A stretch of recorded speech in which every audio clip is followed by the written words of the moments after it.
Dear James Corden, my name is Dr. McDonald and I am making this video today to fully support what you were saying about fat shaming and how it's absolutely going to go against everything that we're trying to achieve with the health of individuals. And secondly, to add a layer, hopefully, that will bring insight into your body and also into everybody else's body who feels like they are battling this idea of obesity and it being a bad thing.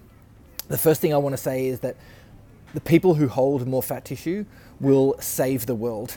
They have many times before, and they will many times into the future. There's a number of ways they save the world. And number one is through their generosity, their support, their care. Number two is through their ability to hold and be resilient amongst any type of stress. They are the most resilient, the strongest of us. And I want to give you a little bit of insight into why that is. When we are born, and when a person who is going to accumulate more mass in their lifetime is born, they have a predominance of growth in their endodermic tissues. These endodermic tissues, when they become more pronounced, this happens in embryology, actually goes on to create a body that is better at conserving their energy. They have a hormonal profile that makes them grow more to any given stimulus. This is why you can walk down the street, and a person who has this type of body will walk past a bakery, put on 3 kilos and think, what the hell? And then they see some skinny person in the bakery who's eating their bakery foods all day long and they only seem to lose weight or they never seem to change weight. They've got a completely different physiology.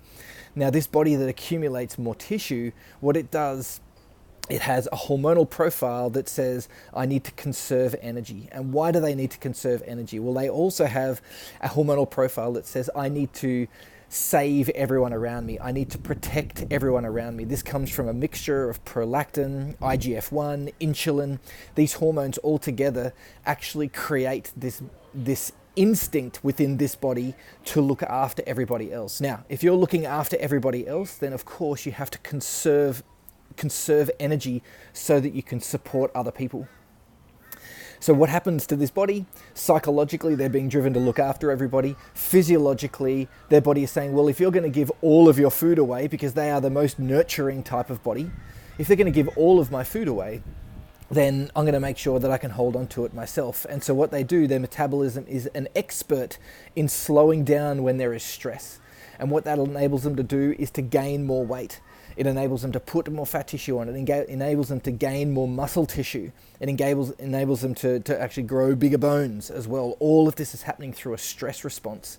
And so when this body is surrounded by stress, whether it be psychological stress from shaming itself, or whether it be a physical stress, doing the wrong thing at the wrong time, for their particular body, it actually tells their body that there's stress in this environment. Now, if you've got a body that is engaged with constantly supporting everybody else, which is what the prolactin does, it makes you want to nurture somebody. This is why prolactin is one of these hormones that actually makes you want to breastfeed even when you've got no energy. This is for mothers, obviously, with a baby, not everyone.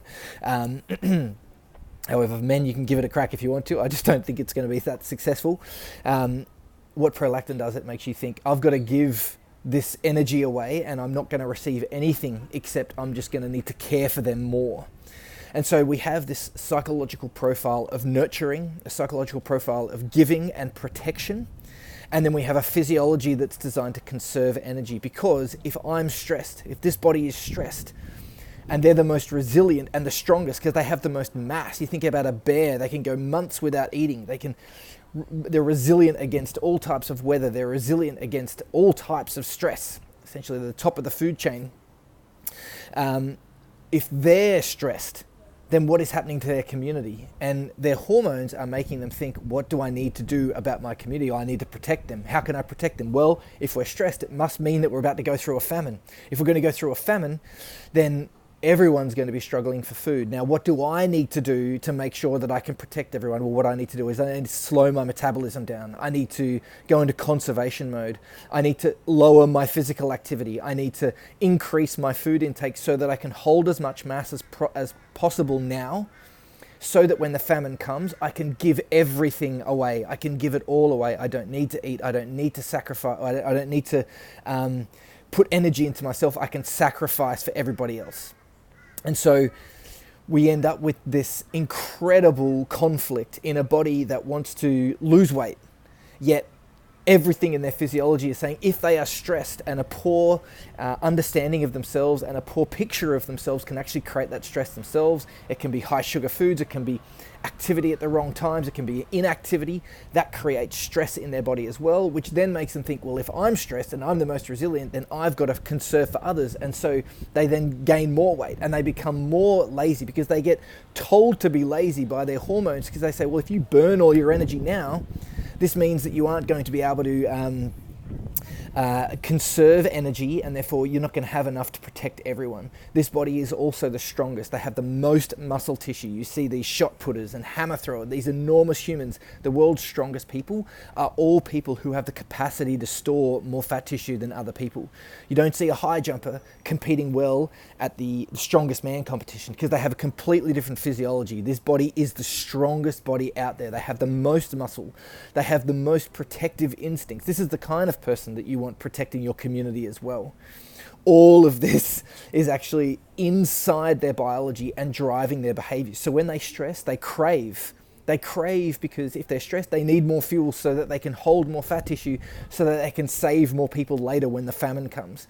Yet we have our whole culture that is built around fat tissue is bad, when in fact fat tissue saves our life on the right type of body. There's statistics around obese populations. 30% of people who are classified as obese are physiologically healthy because it's normal for them to have a higher body mass. It's normal for them to hold more fat tissue. And the normality of that comes along with this sacrificial, generous, supportive inclination psychologically that actually looks after everybody. And if you only need to think about someone in your life, maybe a mum, maybe a dad who's incredibly protective. They've got this big, strong build. They've always struggled with weight in their life, but they always look out for everybody else first. This is because this type of shape only gets to that shape due to the hormones that are driven from this embryological founding or foundations that drive a nurturing mentality, that drive a conservation metabolism. Fat tissue in their body actually represents resilience for everybody else. It means they're coping with stress so that they can protect people from stress later.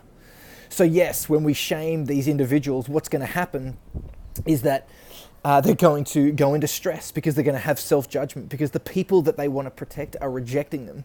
And so what do they think? I'm disconnected from my people. What happens when they're disconnected? Well, there must be stress in my environment. And so I need to eat more food. I need to exercise less, because the more energy I spend, the more at risk I put my population. What we've got to do is alleviate this body of stress. We've got to give them support. We've got to give them everything that they give back to us. There are ways of doing this. We can alter the way that you eat your food. You can train strength training because your body feels heavy when it does strength training. This heaviness equates to a feeling of safety and security. We don't have to go through heaviness through increasing our fat accumulation. Individuals that accumulate more fat do so because their body is trying to protect the community around them. If we know, and if they know that the community around them is safe and that they feel connected to that community, there's no requirement for that fat tissue anymore. And we can modify that with the right nutrition and right exercise at the same time. Every single person is different. The advice and the diet and the exercise for this type of person is completely different. It's a couple of meals, maybe 2.5 meals per day is optimal for them based on their chronobiology. It is a strength training in the afternoon. It is long, steady circulatory walks. It's these types of things that we teach as part of our personalized health information. The reason why I'm talking about this, because it is my absolute passion to make sure that everybody knows their natural strength. Inside a body that accumulates more fat tissue is more strength than you know. It is physical strength, it is mental strength, it is resilience beyond what anybody else can experience. And this is built into their biology. Being bigger and the capacity to be bigger is an ability to protect. It's an ability to be steady under stress. It's not a thing to be criticized. This is something that we have to change around our language. You only need to go to the Pacific Islands. You go to somewhere like Tonga, where a larger body is actually equated to more abundance and that you provide better for your family. It's this Western idea that skinny is better that actually has they're not talking about the right people for this type of advice. There are some people that are designed to be lighter in weight, but individuals that store more fat tissue generally, they are not designed to be very, very skinny. And you only need to see these other populations and see how they celebrate this strength and celebrate this abundance to know that the attitude that we have towards this body weight is the problem. Once we understand that, once we get the information that is appropriate for the person, then all of this becomes very, very easy. So if you're out there and if you're wondering about how you can improve your health, you've always struggled about this, I would encourage you to start connecting with the people around you. Understand that there is a purpose and a strength in the way your body is built. This goes for everyone. Your body shape will actually tell you what your body is designed to do. It's very, very simple when you understand this. I hope this gives you an understanding of what we can do. I would love to work with you personally and support everybody in your audience the same way. Hopefully we can talk about this soon. I'm looking forward to contact.